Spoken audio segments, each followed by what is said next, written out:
प्रदेश में एक बार फिर से मंत्रिमंडल विस्तार की चर्चा तेज हो गई है। ये माना जा रहा है कि लोकसभा चुनाव को ध्यान में रखते हुए योगी मंत्रिमंडल में नए चेहरों को शामिल किया जाएगा, जिससे जातीय और क्षेत्रीय समीकरण को साधा जा सके। इस बीच सीएम योगी आदित्यनाथ का दिल्ली दौरा और पीएम मोदी से लेकर जेपी नड्डा और अमित शाह से उनकी मुलाकात कुछ इसी ओर इशारा कर रही है। दरअसल दिल्ली दौरे के दौरान सीएम योगी ने केंद्रीय नेतृत्व के साथ बैठक की। ये माना जा रहा है कि इस मीटिंग में यूपी मंत्रिमंडल में नए चेहरों को शामिल करने पर बात हुई होगी। साथ ही जानकारी ये भी है कि योगी मंत्रिमंडल में ओबीसी चेहरों को जगह मिल सकती है। तकरीबन 4 नए मंत्रियों को मौका मिल सकता है और चुनावी लिहाज से ये विस्तार काफी अहम हो जाता है, क्योंकि बीजेपी 80 सीट्स का लक्ष्य लिए 24 के मैदान में उतरने का रोड मैप तैयार कर चुकी है। इसी पर आपको एक रिपोर्ट भी दिखाते हैं।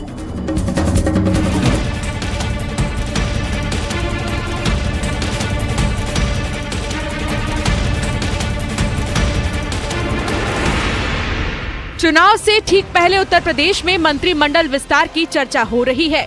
मंत्रिमंडल में उन चेहरों को शामिल करने की तैयारी हो रही है जो या तो सहयोगी दल से हैं या फिर दूसरी पार्टी से बीजेपी में शामिल हुए। अब उन नेताओं को इनाम मिलने का वक्त आ गया है, क्योंकि दिल्ली से बुलावा आया है और सीएम योगी खुद दिल्ली दरबार पधारे हैं। उत्तर प्रदेश में मंत्रिमंडल विस्तार को लेकर चर्चा एक बार फिर से तेज हो गई है। लोकसभा चुनाव के लिहाज से मंत्रिमंडल विस्तार ये बहुत महत्वपूर्ण हो जाता है। ऐसे में जातीय और क्षेत्रीय समीकरण साधने की बीजेपी की कोशिश होगी और इसी बीच मुख्यमंत्री योगी आदित्यनाथ का दिल्ली दौरा और दिल्ली में आकर प्रधानमंत्री नरेंद्र मोदी, गृह मंत्री अमित शाह और बीजेपी के राष्ट्रीय अध्यक्ष जेपी नड्डा के साथ मुलाकात कुछ इसी ओर इशारे कर रहे हैं। यूपी में मंत्रिमंडल विस्तार की चर्चाओं के बीच सीएम योगी दिल्ली में है, तो कुछ दिन पहले ही डिप्टी सीएम केशव प्रसाद मौर्य और प्रदेश अध्यक्ष भूपेंद्र चौधरी को भी दिल्ली बुलाया गया था। ऐसे में माना जा रहा है कि मंत्रिमंडल विस्तार को लेकर मंथन का दौर चल रहा है। दरअसल योगी मंत्रिमंडल में नए चेहरों को मौका मिल सकता है। ओबीसी चेहरों को मंत्रिमंडल में शामिल किया जा सकता है। करीब 4 नए मंत्री को मौका मिलना संभव है और चुनावी लिहाज से ये विस्तार काफी अहम है। यूपी में मंत्रिमंडल विस्तार को लेकर करीब 6 महीनों से सियासी माहौल गर्म है, लेकिन किसी न किसी वजह से फैसला टलता जा रहा है। हालांकि सीएम योगी के दिल्ली दौरे के बाद इसकी तस्वीर जल्द साफ हो जाएगी और इस फेरबदल से जातिगत और क्षेत्रीय समीकरण साधने की कोशिश होगी, जिसमें पहला नाम ओपी राजभर का है। उनका फोन आया था, उन्होंने कहा कि ओम प्रकाश जी, ये 30 तारीख को तेलंगाना का चुनाव है और रिजल्ट आ जाता है चुनाव का, तो फिर हम लोग बैठते हैं। तो अब बैठने का वक्त आ गया क्या? तो रिजल्ट भी आ गया। हम तो बराबर बैठते हैं महाराज। नहीं, दिल्ली जाने का कार्यक्रम कोई इस रेफरेंस में ऐसा कार्यक्रम नहीं, सूचना आएगी तो जा सकते हैं।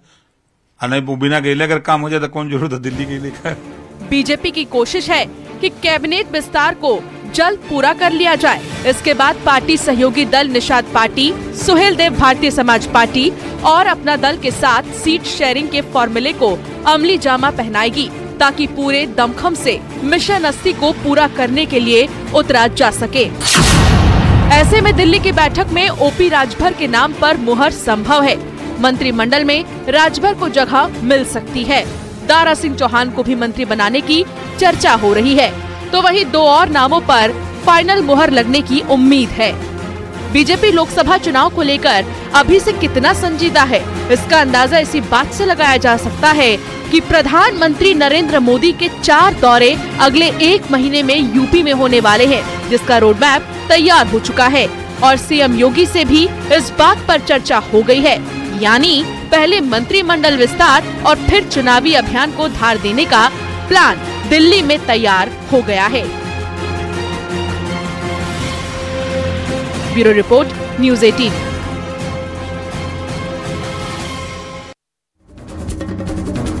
इधर पीएम मोदी और जेपी नड्डा से मुलाकात के बाद सीएम योगी अमित शाह से मिलने जा रहे हैं। माना जा रहा है कि लोकसभा चुनाव और पीएम मोदी के आगामी यूपी दौरे को लेकर ये बैठक अहम है। दोनों नेताओं के बीच कई मुद्दों पर चर्चा होगी।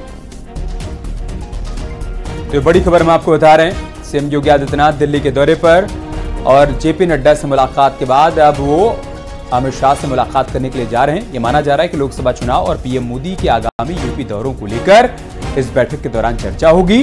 दोनों नेताओं के बीच कई मुद्दों पर बातचीत हो सकती है। और इस वक्त हमारे सहयोगी पवन गौड़ हमारे साथ जुड़ चुके हैं। पवन का रुख कर लेते हैं। पवन इस वक्त मौके पर मौजूद हैं। पवन, अमित शाह के घर पहुंच चुके हैं योगी आदित्यनाथ, मुलाकात शुरू हो गई है। देखिए, अभी मुख्यमंत्री योगी आदित्यनाथ गृह मंत्री अमित शाह के आवास पर नहीं पहुंचे। अब से थोड़ी देर के अंदर मुख्यमंत्री योगी आदित्यनाथ गृह मंत्री अमित शाह के आवास पर पहुंचेंगे और मुलाकात शुरू होगी।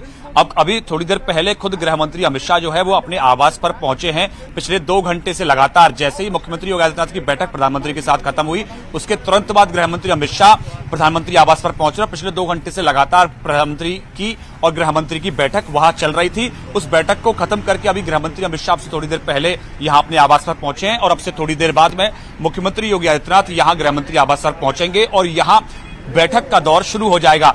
आज अब इस बैठक से पहले 2 बड़ी बैठक मुख्यमंत्री की हो चुकी है, जैसे लगातार हम दर्शकों को बता रहे हैं। सबसे पहले प्रधानमंत्री के साथ मुलाकात हुई, तकरीबन 1.5 घंटे वो बैठक चली। उसमें मंत्रिमंडल विस्तार समेत तमाम मुद्दों पर चर्चा हुई और उसके बाद में उस बैठक में जो कुछ बातचीत हुई उस बातचीत को लेकर मुख्यमंत्री की बैठक है वो राष्ट्रीय अध्यक्ष जेपी नड्डा के आवास पर हुई। तकरीबन 1 घंटे वो बैठक चली और उस सब चीज पर विस्तार से फिर से चर्चा हुई और अब आज की जो तीसरी और बड़ी बैठक गृह मंत्री के साथ मुख्यमंत्री योगी आदित्यनाथ की होने वाली है, यानी अब से थोड़ी देर के बाद में मुख्यमंत्री योगी आदित्यनाथ यहां गृह मंत्री आवास पर पहुंचेंगे और दोनों ही नेताओं के बीच में एक बड़ी महत्वपूर्ण बैठक शुरू हो जाएगी। ठीक है पवन, आप इस मुलाकात पर नजर बनाए रखिएगा। हम आपके पास आएंगे अपडेट के लिए। बहुत शुक्रिया आपका हमारे साथ जुड़ने के लिए और जानकारी तक पहुंचाने के लिए। जो खेल मध्य प्रदेश में कांग्रेस ने खेला, अब उत्तर प्रदेश में वही खेल समाजवादी पार्टी खेल रही है और कांग्रेस को उसकी सियासी हैसियत भी बता रही है। दरअसल समाजवादी पार्टी के नेता ने साफ कर दिया कि यूपी में कांग्रेस का कोई भी वजूद नहीं है। ऐसे में कांग्रेस को सिर्फ 2 सीट से ही संतुष्ट करना होगा। दरअसल समाजवादी पार्टी ने कहा यूपी में कांग्रेस को सिर्फ 2 सीट ही दे सकते हैं। इस पर कांग्रेस ने जवाब दिया, सीटों का फैसला केंद्रीय नेतृत्व का होगा। समाजवादी पार्टी ने कहा कि कांग्रेस का यूपी में कोई जनाधार है ही नहीं। तो पलटवार करते हुए कांग्रेस पार्टी ने कहा कि किसका जनाधार है और किसका नहीं है ये तो वक्त बताएगा। जब समाजवादी पार्टी ने कहा हम सीट मांगेंगे नहीं बल्कि बांटेंगे, तो कांग्रेस ने कहा अभी सीट बंटवारे की बात ठीक नहीं है। ऐसे में एक बार फिर से सीट शेयरिंग पर दोनों पार्टियों की लड़ाई शुरू हो गई है, जो इंडी गठबंधन के लिए फिलहाल शुभ संकेत नहीं कहा जा सकता है। और इसी पर आपको दिखाते हैं रिपोर्ट की 24 की लड़ाई तो अभी दूर है, उससे पहले सीटों की लड़ाई शुरू हो गई है।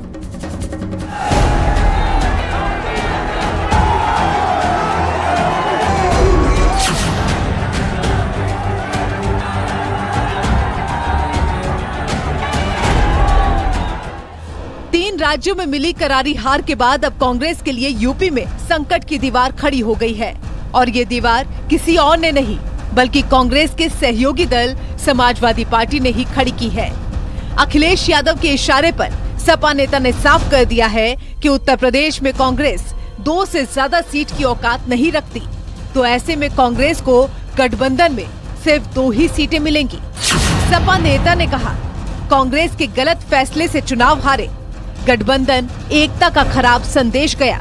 सपा यूपी में कांग्रेस को 2 सीट ही देगी, 2 सीट भी सपा के सहयोग से ही जीतेगी।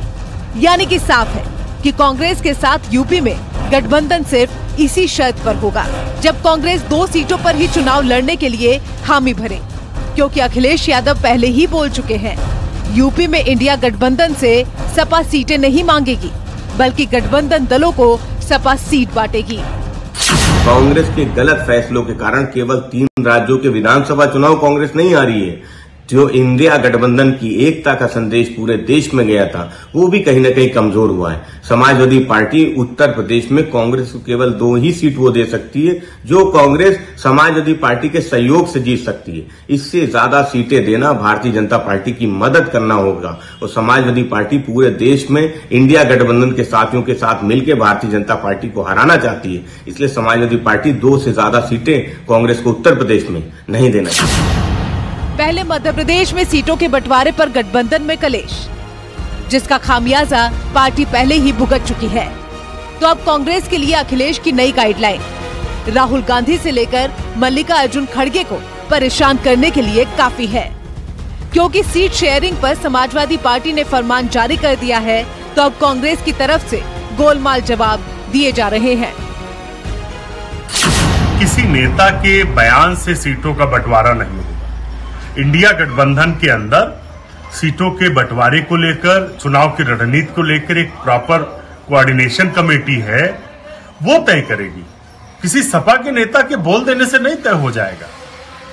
कौन लड़ेगा, कहां पर लड़ेगा, कैसे लड़ेगा, ये सारी बातें तय हो रही हैं। दरअसल मोदी के खिलाफ जिस इंडी गठबंधन की नींव नीतीश कुमार और अखिलेश यादव की अगुवाई में कांग्रेस ने डाली, अब चुनाव से पहले वो नींव ही हिलने लगी है, क्योंकि कांग्रेस के चुनावी परफॉर्मेंस से गठबंधन में माहौल टेंस हो चुका है। 24 के चुनाव में उत्तर प्रदेश से एक मजबूत स्थिति में अपने आप को मुख्य विपक्षी दल मान रहा है। ऐसी स्थिति में वो सीटों का उन्होंने कहा है कि 1 लाख के ऊपर जो प्रत्याशी जीत सकता है, जिसको वोट मिल सकते हैं, उसको ही सीट पे हम कंसीडर करेंगे। तो अब ये देखना है कि इंडिया गठबंधन में की दरार क्या और बढ़ती है, या ये लोग सब एकजुट होकर 17 तारीख को जिस तरह लालू ने बैठक बुलाई है उसमें सब कुछ सीट शेयरिंग को लेकर तय हो जाता है। लेकिन मुझे ऐसा लगता है कि कहीं ना कहीं इंडिया गठबंधन बिखरता हुआ नजर आ रहा है। ऐसे में अब कांग्रेस के पास क्या विकल्प बचे हैं, ये भी समझना जरूरी है। सपा से सीट के लिए मोलभाव करना होगा। कोशिश 15 से 20 सीटों पर मनाने की होगी। नेताओं की बयानबाजी से दूर रहना होगा। सिर्फ टेबल टॉक पर भरोसा करना होगा। सपा के कितने सांसद ये भी बताना होगा, नहीं तो कांग्रेस का हाल कुछ ऐसा ही होने वाला है, जिसके लिए अब तमाम विपक्षी पार्टियां कांग्रेस को कोस रही हैं और कांग्रेस के पास जवाब के नाम पर सिर्फ खामोशी है। समाजवादी पार्टी ये भी मानती है कि अगर वक्त रहते कांग्रेस पर दबाव नहीं बनाया गया तो आने वाले दिनों में हालात मध्य प्रदेश जैसे हो जाएंगे। तो ऐसे में समाजवादी पार्टी इंडिया गठबंधन और इंडिया गठबंधन को लेकर के ये दावा करना चाह रही है कि उत्तर प्रदेश में टिकटों की दावेदारी में उसकी भूमिका महत्वपूर्ण रहे। कैमरा पर्सन गोपी गिरी के साथ अलाउद्दीन, न्यूज़ 18 लखनऊ। घोसी उपचुनाव में हार का बदला लेने के लिए ओम प्रकाश राजभर अब मैनपुरी में सियासी मैदान तैयार कर रहे हैं और इसलिए उन्होंने एक दिन पहले ही मैनपुरी में महारैली भी कर ली और अखिलेश यादव के साथ डिंपल यादव पर भी जमकर निशाना साधा है। ओम प्रकाश राजभर ने कहा कि यूपी में अब समाजवादी पार्टी का कोई गढ़ नहीं बचा है। 24 में मैनपुरी से भी समाजवादी पार्टी का सफाया हो जाएगा। साथ ही उन्होंने कहा कि मैनपुरी वालों के लिए गुलामी से छुटकारा पाने का वक्त आ गया है, क्योंकि अखिलेश यादव जैसे नेता दिन में तो सरकार की बुराई करते हैं लेकिन रात में मुलाकात करने पहुंच जाते हैं। साथ ही उन्होंने विपक्षी गठबंधन पर भी निशाना साधा और कहा कि 3 मीटिंग में 3 राज्य चले गए, अब इंडी गठबंधन भी खंड खंड हो जाएगा। आपको दिखाते हैं इसी पर रिपोर्ट कि कैसे राजभर फिर से फुल फॉर्म में आ गए।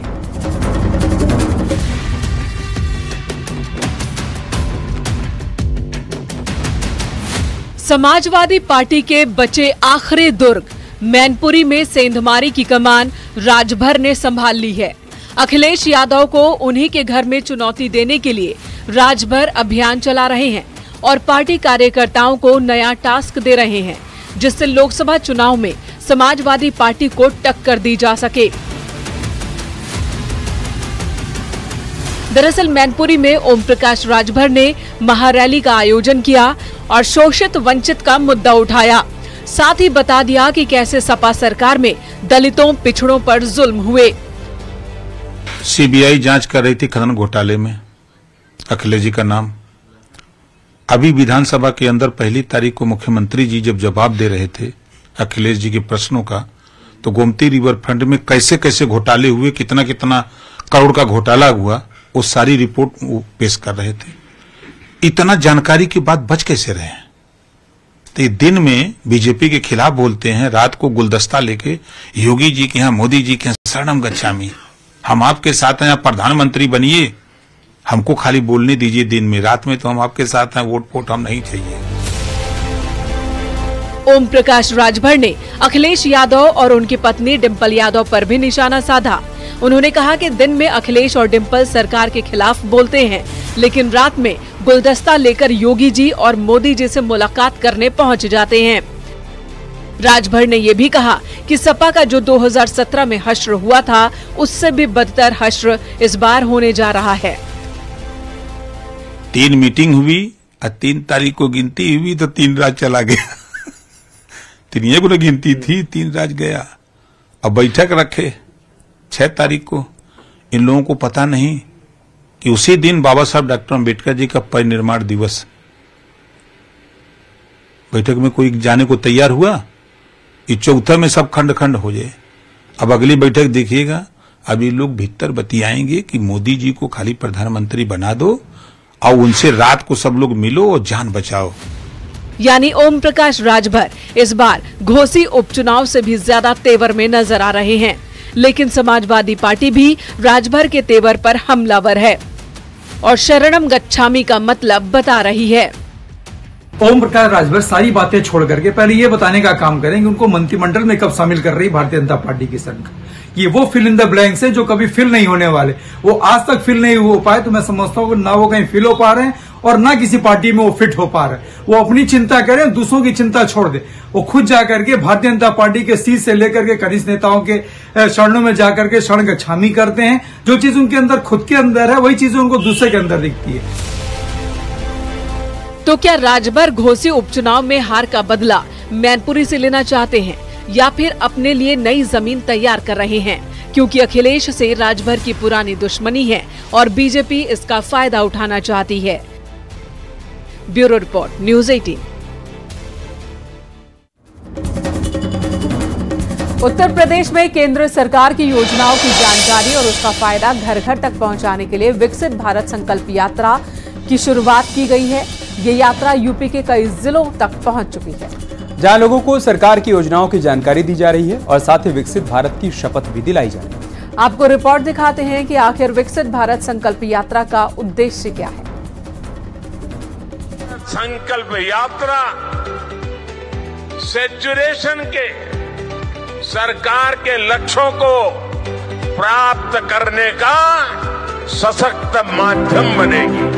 सत्ता के शीर्ष पर बैठी बीजेपी अब विकसित भारत संकल्प यात्रा के जरिए उन लोगों के बीच पहुंच रही है जिन्हें केंद्र सरकार की योजनाओं का लाभ मिल रहा है। गारंटी पूरा होने की भी गारंटी। बीजेपी के लिए ये वो वर्ग है जिसका न जाति से कोई लेना देना है और न ही धर्म से, क्योंकि इस वर्ग को विश्वास सिर्फ मोदी सरकार में हो रहे विकास पर है। देश की समृद्ध विरासत पर सुदृढ़ करेंगे, सम्मान करेंगे। जिससे संपर्क साधने के लिए अब उत्तर प्रदेश के तमाम जिलों और गांव तक अभियान चलाया जा रहा है। यात्रा के जरिए लोगों को जागरूक किया जा रहा है, लाभकारी योजनाओं के बारे में बताया जा रहा है। कार्यक्रमों में सरकारी विभागों के स्टॉल्स भी लगाए जा रहे हैं। यात्रा के दौरान विकसित भारत की शपथ दिलाई जा रही है। मोदी सरकार का मकसद लोकसभा चुनाव से पहले उन लाभार्थियों से संपर्क साधना है जो देश हित में अपना योगदान देना चाहते हैं और केंद्र सरकार की तरफ से मिल रही योजनाओं के बारे में अपनी बात रखना चाहते हैं। और कुछ इसी तरीके की तस्वीर यूपी के आगरा, झांसी, श्रावस्ती और अमरोहा से देखने को मिली। काफी सरकारी योजनाएं, अन्य योजनाओं का लाभ मिला, जैसे कि पीएम स्वनिधि विश्वकर्मा योजना, मेरा आयुष्मान कार्ड भी है, मुझे सिलेंडर भी प्राप्त हुआ है, उज्ज्वल योजना। भाई सरकार की जो योजना है मालिकाना हक दिया गया है, जिससे हम लोग घरों पर सरकारी आवास पर और आबादी दर्ज होती थी, लेकिन हम लोग के नाम जमीनें नाम कर दी गई है। मेरा आयुष्मान कार्ड बना है तो मुझे पथरी की समस्या हो गई थी, तो इससे मैंने लाभ उठाया, अपना ऑपरेशन भी करवाया मैंने। पहले मुझे बहुत परेशानी होती थी खाना बनाने में, चूल्हे पर रोटी बनाते थे, आंखों से धुआं भी निकलता था, लकड़ी भी लेके आनी पड़ती थी, आंखों में बहुत दिक्कत होती थी। अब मोदी जी की कृपा से हमें ये फॉर्म भरा, योजना के तहत पता चला तो हमने फॉर्म डाला, फॉर्म के तहत हमें सिलेंडर फ्री मिला उज्ज्वला। किसान निधि का भी मुझे बहुत लाभ हुआ है और इसके बहुत फायदे उठाए हैं लोग, मुझे भी बहुत फायदा मिला है। उत्तर प्रदेश में केंद्र सरकार की योजनाओं की जानकारी और उसका फायदा घर घर तक पहुंचाने के लिए विकसित भारत संकल्प यात्रा जारी है। ये यात्रा यूपी के कई जिलों में पहुंची, जहां लोगों ने विकसित भारत की शपथ ली। तो वहीं जिन लोगों को केंद्र की योजनाओं से फायदा मिला, उन्होंने अपने अनुभव भी साझा किए,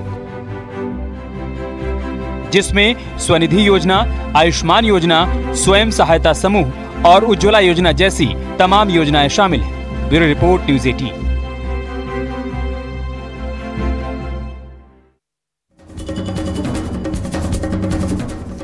वहीं बीजेपी संसदीय दल की बैठक में प्रधानमंत्री नरेंद्र मोदी ने सांसदों को मंत्र दिया। उन्होंने कहा कि मुझे मोदी जी नहीं, सिर्फ मोदी कहिए। साथ ही पीएम मोदी ने विकसित भारत संकल्प यात्रा की भी बात की और कहा कि सभी सांसद अपने अपने क्षेत्र में जाएं और विकसित भारत यात्रा में पार्टिसिपेट करें। दरअसल 3 राज्यों में बीजेपी की जीत के बाद से बीजेपी 2024 की तैयारी में अभी से जुट गई। संसदीय दल की बैठक में पीएम मोदी ने कहा कि आकांक्षी जिलों में काम करने का लाभ पार्टी को मिला है। वहां पार्टी ने करीब 60 सीट जीती है। राज्यों में सरकारें रिपीट होने का बीजेपी का 58% का रिकॉर्ड है, जबकि कांग्रेस का केवल 18% का रिकॉर्ड है। पीएम मोदी ने कहा कि 2024 में होने वाले लोकसभा चुनाव के लिए कमर कस लें और काम पर जुट जाएं, संकल्प यात्रा का हिस्सा बने।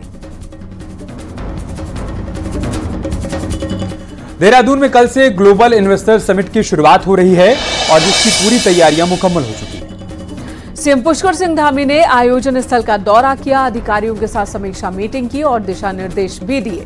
दरअसल कल पीएम मोदी इन्वेस्टर समिट का उद्घाटन करेंगे, जबकि शनिवार को केंद्रीय गृह मंत्री अमित शाह समापन समारोह में शामिल होंगे। आपको बता दें, उत्तराखंड में निवेश के लिए अब 3 लाख करोड़ के एमओयू अब तक हो चुके हैं। ब्रिटेन से 12,500 करोड़ का इन्वेस्टमेंट उत्तराखंड में होने वाला है। यूएई से 15,475 करोड़ का इन्वेस्टमेंट हो रहा है, तो वहीं चेन्नई से 10,150 करोड़ के इन्वेस्टमेंट के लिए एमओयू साइन हो चुका है। वहीं मुंबई से 30,200 करोड़ का निवेश हो रहा है और दिल्ली से 26,575 करोड़ की इन्वेस्टमेंट को लेकर एमओयू साइन हुआ है। यानी उत्तराखंड को निवेश की नई डेस्टिनेशन स्थापित करने की दिशा में कल का दिन माइलस्टोन साबित होने जा रहा है। आपको दिखाते हैं इसी पर रिपोर्ट। और राज्य के अंदर जहां इन्वेस्टर समिट के बाद एक इन्वेस्टमेंट का और औद्योगिकरण का तेजी से विकास होगा। शुक्रवार से देहरादून के एफआरआई में 2 दिवसीय ग्लोबल इन्वेस्टर समिट शुरू होने जा रहा है। सुबह 10 बजे से प्रधानमंत्री नरेंद्र मोदी समिट का उद्घाटन करेंगे। पीस टू प्रॉस्पेरिटी की थीम पर आयोजित इस समिट में देश दुनिया के 1000 से ज्यादा इन्वेस्टर और डेलीगेट्स शामिल होंगे। गुरुवार को कार्यक्रम स्थल पर पहुंचे सीएम पुष्कर सिंह धामी ने कहा कि समिट की सभी तैयारियां पूरी हो गई हैं। उन्होंने उम्मीद जताई कि ये समिट उत्तराखंड को निवेश की नई डेस्टिनेशन के रूप में स्थापित भी करेगा। और राज्य के अंदर जहां इन्वेस्टर समिट के बाद एक इन्वेस्टमेंट का और औद्योगिकरण का तेजी से विकास होगा, वहीं रोजगार सृजन की दृष्टि से भी ये बहुत महत्वपूर्ण होगा। हमारे सभी राज्य के नौजवान युवा भाइयों को, बहनों को, सबको अपने राज्य के अंदर ही एक काम करने का अवसर मिलेगा। प्रदेश सरकार ने ग्लोबल इन्वेस्टर्स समिट में 2.5 लाख करोड़ के निवेश का लक्ष्य निर्धारित किया था। सरकार इस लक्ष्य को पार कर करीब 3 लाख करोड़ के एमओयू साइन कर चुकी है। बड़ी बात ये कि समिट से पहले ही 44,000 करोड़ के प्रोजेक्ट्स ग्राउंडिंग के लिए तैयार हैं। शुक्रवार को पीएम मोदी समिट के उद्घाटन के साथ ही इन प्रोजेक्ट्स की ग्राउंडिंग का भी शुभारंभ करेंगे। इस बार केवल हम इसको एमओयू तक ही सीमित नहीं रखेंगे, हम इसको धरातल पर उतारने पर भी काम करेंगे। लगभग 44,000 करोड़ रुपए की अभी तक जो इन्वेस्टमेंट है वो धरातल पर आ गए हैं, जो कि लगभग 17-18% जो हमारा लक्ष्य है उसके सापेक्ष अभी तक हो गया है। और ये हमको बहुत ऊर्जा देने वाला आंकड़ा है। समिट के उद्घाटन समारोह में प्रधानमंत्री के साथ ही 3 केंद्रीय मंत्री, प्रमुख उद्योगपतियों सहित कई विशिष्ट अतिथि शामिल होंगे। उद्घाटन सत्र में 8 वक्ताओं के रूप में देश के प्रमुख उद्योगपति भी शामिल रहेंगे। समिट में Slovenia, Nepal, Cuba, Greece, Austria, Japan, सऊदी अरब सहित 15 देशों के राजदूत भी मौजूद रहेंगे। न्यूज 18 के लिए देहरादून से सुनील नवप्रभात की रिपोर्ट। यहाँ रुकेंगे एक छोटे से ब्रेक। जल्द लौटेंगे कुछ और खबरों के साथ।